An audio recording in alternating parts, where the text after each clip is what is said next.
Selamlar. Orta Asur'dan söz etmek istiyorum ya da Asurlardan söz etmek istiyorum. Mitanni'nin Hitit baskısında olduğu dönemde Asur kenti yeniden bölgesel bir krallık merkezi haline dönüştürülmüş. 13. yüzyıl başlarında merkezi bölgede denetim sağlayan Asur, 1. Şalmeneser döneminde Hurri Mitanni devletini tarih sahnesinden silerek bu bölgeyi Asur ülkesinin bir parçası yapmış. Şalmeneser ve ardılı bir Tukulti Ninurta ilgi alanını Kuzey Suriye ile sınırlandırmamış, Doğu Anadolu'nun dağlık bölgelerinde kabileler halinde yaşayan Urartu ve Nairi kabileleriyle de savaşmış.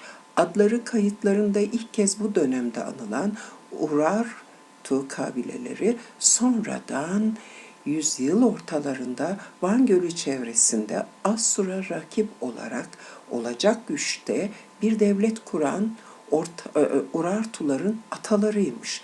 Tukaliti Ninurta güne Babil üzerinde üstünlük kurarak bütün Mezopotamya'nın mirasına sahip olma iddiasıyla güçlenmiş. 1. Tukulti Ninartu'dan sonra Asur hızla zayıflamış.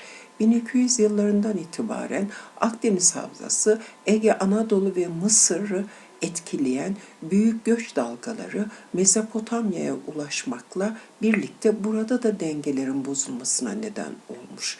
Mezopotamya'da aynı yüzyılda Babil'deki Kassit egemenliği son bulmuş. Asur ise oldukça küçülmüş. Bütün Mezopotamya Arami göçlerinin baskısı altına girmiş. Amurlular gibi Batı Sami kökenli dil konuşan Aramiler de kabile halinde bölgeye gelmektelermiş. Son güçlü Orta Asur kralı 1. Tiglath-Pileser yazıtlarında Fırat'ı geçerek Aramilere karşı seferler yaptığını ve onları yendiğini söylüyormuş. Çabalarını tehlikeyi önlemeye yetmediğini de anlatıyormuş. Arami göçleriyle kuzeyden Elazığ bölgesinden gelen Muski adlı bir başka topluluk daha eklenmiş. Asur bu dönemde birçok cephede göçebe topluluklarla uğraşmak zorunda kalmış. Gerçekten enteresan bir durum. Yeni Asur Krallığı, Sümer, Akat, Babil, Amur, Hurri ve Kasit gibi Mezopotamya'da değişik katkılarda bulunmuş toplumlarla karşılaştırıldığında Yeni Asur Krallığı'nın kurduğu sistem köklü mirasa sahip olma anlayışı ve propagandaya yönelik anıtsal sanat yapılarıyla daha baskın bir görüntü çizermiş. Asur, Kalhu, Nimrut, Ninive ve Dur Şarukin, Horsabat gibi başkentlerde saptanan 10 binlerce çivi yazılı kil tabletten oluşan arşiv ve kütüphaneler başta olmak üzere krallığa ait tüm eserler yalnızca onların değil bütün Mezopotamya'nın gizemli geçmişine ilişkin bilgiler veriyormuş. Karışıklık döneminde başkent ve çevresini yöneten Asur kralları 10. yüzyıldan itibaren kontrolden çıkmış olan Kuzey Suriye ve Güneydoğu Anadolu'ya yönelmişler. Aramiler ve geç Hitit kralları Asur'a boyun eğmeye zorlanmış. Bu dönemin en güçlü krallarından 2. Aşur Nasirpal, genişleyen ülkesini Asur'dan yönetemeyeceğini düşünerek çevreyi surlarla kuşatmış. İçinde saray ve tapınaklar olan Nimrut başkent olarak inşa etmiş. Akkad krallarının başlattığı uzak bölgelere yağma seferleri yapma geleneğini güçlü bir biçimde sürdürerek kayıtlara geçen 14 sefer yapmış. Fırat'ın batısına geçerek Akdeniz kıyılarına ulaşmayı başarmış ve silahlarını Akdeniz'in sularında yıkamakla övünmüş. Ele geçirdiği bölgelerde eyalet merkezleri oluşturmuş. Halifi 3.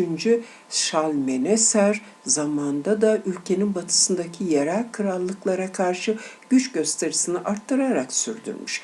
Asur'un eyalet sistemine dahil ettiği bölgenin sınırları batıda Fırat Nehri'ne, kuzeyde Toroslara kadar uzayan bir alanı kapsamaktaymış. Yağma ve sindirme seferleri ise planlı olarak kurulan üsler, yerel krallıklardan sağlanan destek ve ordunun yeniden yapılanmasıyla sınırlardan oldukça uzak bölgelere ulaşılabiliyormuş.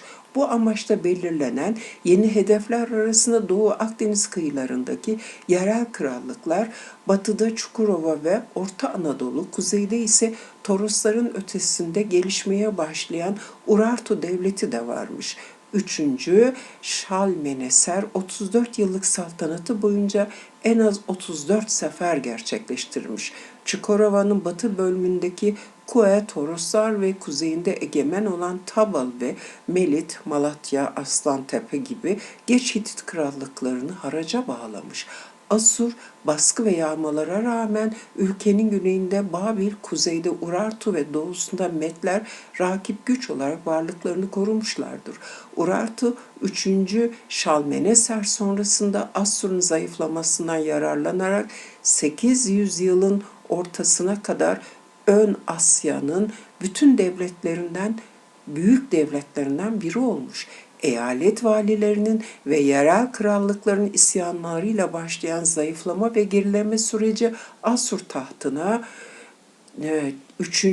Tiglat-Pileser'in çıkışıyla son bulmuş. Tiglat-Pileser yaptığı reformlarla eyalet valilerinin yetkilerini kısıtlamış. Karışıklık çıkan bölgelerde çok büyük nüfus nakilleri yapmış. Posta teşkilatını aktif hale getirerek güvenliği sağlama yoluna gitmiş. Urartu krallarını yenerek başkent Tuşba yani Van'a kadar ülkeyi yağmalamış. İran işlerine, Medler üzerine ve Babil'e ilerleyerek gücünü hissettirmiş. Bayağı ciddi böyle bir adammış. Kendisini Babil kralı ilan etmiş. Yeni Asur krallığı 2. Sargon sonrasında rakipsiz ve sınır tanımaz bir güç haline gelmiş. Sınırlar daha ileri bölgelere doğru genişletilmiş. Mısır ile Asur komşu olmuş. Sargon kendisi için Dur-Şarrukin adlı bir başkent kurmuş. Sargon'dan ve Şennerahip, Esarhaddon ve Aşurbanipal döneminde gücünü arttırarak Asur kralı geç Hitit, Arami ve Doğu Akdeniz krallıklarını egemenliğine almış, Mısır'ı büyük seferlerle yağmalamış. Anadolu'da bu dönemde 7. yüzyıl başlarından itibaren İskit ve Kimerlerin göçleri nedeniyle karışık bir süreç yaşanmaktaymış. Son Asur başkenti Ninice bu dönemin en büyük metropolü haline gelmiş. Son güçlü Asur kralı olan Aşurnabil Ninive'de büyük bir kütüphane oluşturmuş. Sümerce, Akatça sözcükler, işaretler ve eş anlamlı sözcük listeleri, tıbbi tanı listeleri, kehanet, dinsel tören ve büyü özetleri gibi çalışmaların yanı sıra Yaratılış Destanı, Gılgamış Destanı gibi edebiyat yapıtlarını toplamış. Yeni Asur Krallığı sınırlarının en geniş olduğu dönemde Medler, Babiller, Kaldeliler ve kuzeydeki İskitlerin birleşerek 612 yılında Ninive'yi ele geçirmesiyle tarih sahnesinden silinmiş.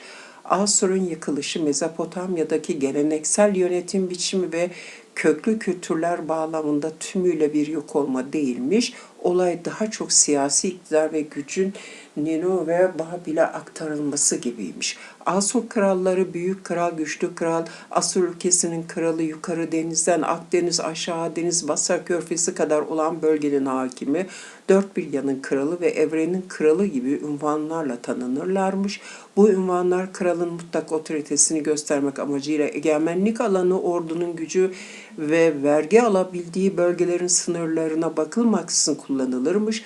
Tahta her ne şekilde çıkarsa çıksın, kralın Asur ülkesinin büyük tanrıları olan Assur, Enlil ve Ninartu tarafından seçildiği vurgulanırmış. Bu anlayış Mezopotamya'da Akatlarla başlayan Tanrı adına yönetme fikrinin devamıymış.